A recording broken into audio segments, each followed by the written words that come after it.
Quoi de mieux pour s'occuper pendant les vacances que de se faire un petit nanar animalier venu de Chine? C'est parti pour Crazy Tsunami.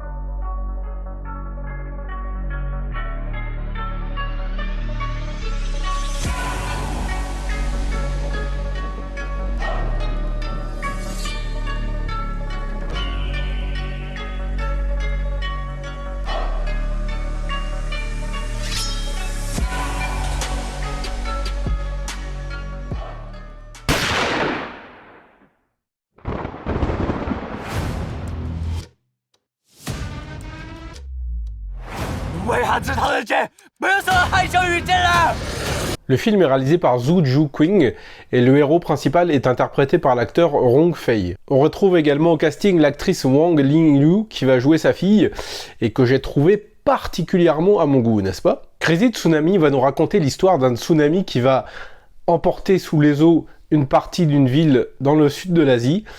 Un crocodile qui a été transporté par le héros va s'échapper et va bien évidemment dégommer tout le monde sur son passage. Je savais pertinemment ce que j'allais trouver dans Crazy Tsunami lorsque j'ai lancé le film, et il m'a donné exactement tout ce que je lui demandais. C'est un nanar fauché mais extrêmement généreux, au rythme plutôt bien géré.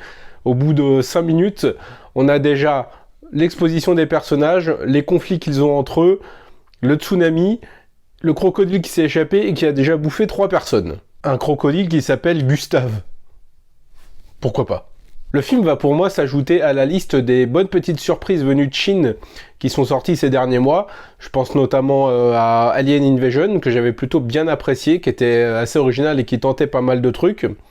Je pense également à Rat's Disaster, qui était plus ou moins un remake de Dernier Train pour Busan, sauf qu'on remplaçait les zombies par des rats. Je pense aussi notamment à Cockroach Tide, ou à Abyssal Spider, qui était plutôt pas mal lui aussi. Alors les effets spéciaux sont plutôt catastrophiques dans toute la première partie. Je pense notamment à tous les plans où le crocodile est sous l'eau et où il attaque.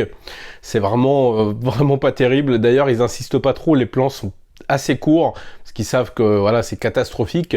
Mais les effets spéciaux deviennent un peu plus corrects dans la deuxième partie du film.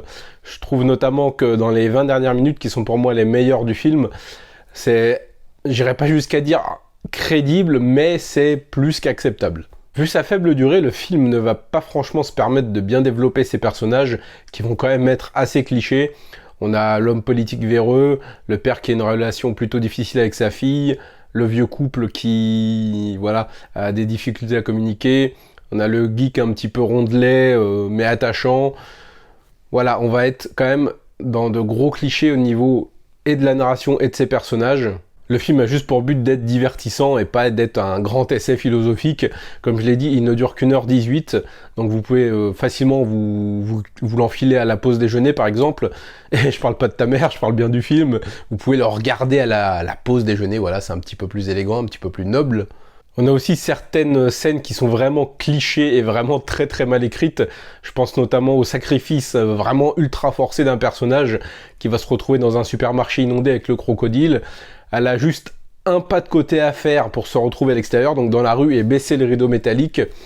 Mais non, elle va bien évidemment se sacrifier et fermer le rideau métallique alors qu'elle est encore à l'intérieur du magasin et se faire bouffer donc.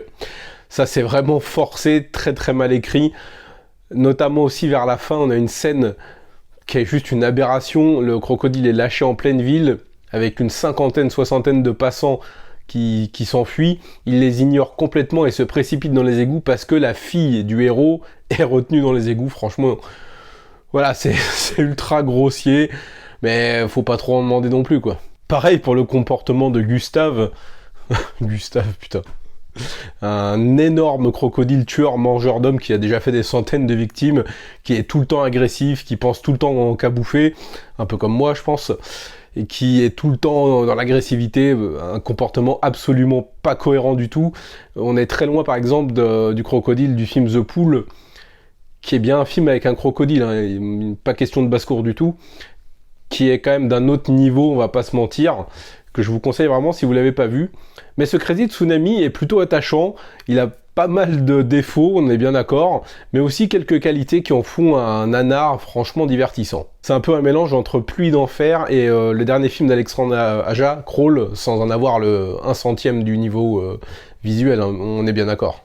J'ai passé un moment plutôt divertissant devant ce Crazy Tsunami, et si vous l'avez déjà vu, je vous invite à me faire part de vos impressions aux commentaires.